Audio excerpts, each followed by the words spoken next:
bí o ṣe lè create BEP20 wallet lọ sórí Play Store, wo òkè lọ́wọ́ ọ̀tún ẹ̀ yẹn, tẹ̀ sórí tó bá ti tẹ̀ yẹn jẹ́ kó load, á gbé ẹ wá sí next page níbi tó ti máa rí manage apps and device. Tẹ manage app and device, fílẹ̀ kó load jáde, wàá rí iye app ẹ, tẹ update all, iye app tó ti wà updated lórí fóònù ẹ, tẹ sí details yẹn kó fi rí gbogbo ẹ.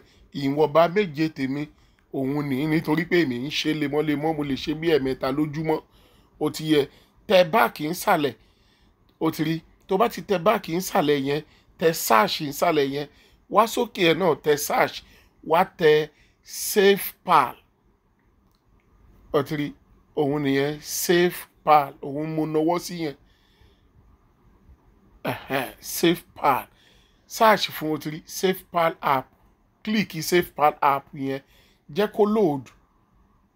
Òun ní nsàlẹ̀ yìí, òun ni mo náwó sí yẹn, tẹ install iwájú ẹ̀. Tó bá ti tẹ install iwájú ẹ̀ yẹn, fílẹ̀ kó load títí tí tó máa fi di pé ó máa tẹ open. Ó ti yé, fídíò yìí wò ó dáadáa kó tuntun wò, má kàn wò lẹ́ẹ̀kan ṣo. Ó ti yẹ kó ló ti wò ó, no, wò ó dáadáa kó tuntun wò. Ó ti yẹ, jẹ́ kí òye kó yé ẹ, báǹkì rẹ ni òun create yìí. Ó ti yé, àpò tó fẹ́ máa withdraw dọ́là rẹ sí, òun lòun create yìí.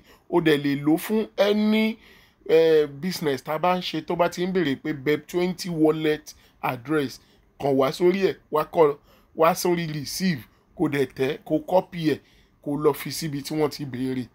Ṣó ti yé, ṣùgbọ́n má gbọ̀n gírígì ju ara ẹ lọ o. Tó bá ti load tán, ó ti tẹ open, ó yá tẹ open yẹn, fílẹ̀ kó gbé ẹ lọ síbi tó yẹ kó gbé ẹ lọ, tẹ create new wallet. Níbí ló ti máa béèrè pin 6. O gbọ́dọ̀ gbàgbé, mo bẹ́ẹ̀ o, pin 6 òun ni kó fi sí, kó dẹ̀ repeat pin 6 yẹn again síbí. Lo fingerprint, tàbí tí o bá lo fingerprint o lè cancel ẹ̀. Ó ti yẹ, ó ti ń create wallet yẹ. Skip tẹ skip backup, because backing up yẹn náà tún ní time tó máa gbà.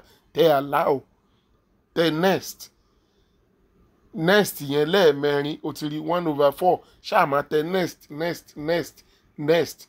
Ó ti yé, títí tó máa fi load tán báyìí. Tó bá ti wá load tán báyìí, ó ń sọ fún ẹ pé o ti set up kíní ẹnìyẹn, ṣùgbọ́n o fẹ́ set up orúkọ. Ó ti yé, orúkọ wallet yẹn, wàá lọ síbi tí wallet 01 kíní kan wà yẹn lókè tí mo náwó sí yẹn, click ẹ̀, wo dot mẹ́ta lọ́wọ́ ọ̀tún yẹn, click ẹ̀, wo bí tí ó dàbí bírò tí mo náwó sí yìí. Now ó yá tẹ̀, wàá wá erase ẹ̀, wàá parẹ́, wàá wá fi orúkọ tiẹ̀ sí, orúkọ tó tiẹ̀ tó fẹ́ fi sí, wàá fi sí. Tó bá ti fi sí tán, wàá tẹ confirm. Ó ti yẹ, èmi kàn ń fi orúkọ business yẹn, ó ti yẹ, iye business yẹn lèmi kàn fi sí orúkọ tèmi. Mo kàn fẹ́ fi kó lè mọ bí mo ṣe ń sọ ní o.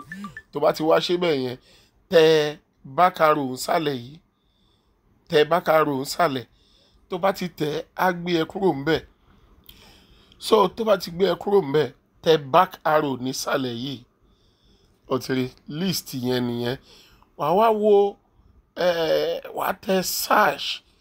Ó ti rí, tó bá ti tẹ search, wàá kàn type USDT BEP20 wallet, wàá fi sínú bracket bẹ́ẹ̀ yẹn bí mo ṣe tẹ̀ yẹn. Wàá wá tẹ search fún, ó máa gbé jáde. Tó bá ti wá gbé jáde tán, òun ni first one lákọ̀ọ́kọ́ yẹn, wàá wá tẹ plus iwájú ẹ̀. Ó ti rí, ó ti add ẹ̀ nìyẹn. The next thing ni pé wàá tẹ back, wàá lọ wo. Ó ti rí, ó ti gbé wá, kò sí nǹkan míì tó fẹ́ ṣe ńbẹ̀. BEP20 wallet address yẹn, òun nìyẹn. So wallet yẹn nìyẹn, o fẹ́ copy address nsìn, wàá wá lọ sí orí receive, wàá click USDT BEP20 yẹn. Tó bá ti open tán, wàá tẹ receive button. Tó bá ti tẹ receive button, click skip for now. Wàá wá tẹ copy, o tún tẹ next yẹn ní ẹ̀ẹ̀mẹrin. kó wá tẹ copy wallet address yẹn. tó bá ti wá copy ẹ̀, òun ló máa fi sí ibi registration tó ń ṣe lọ́wọ́ tó béèrè pé wallet address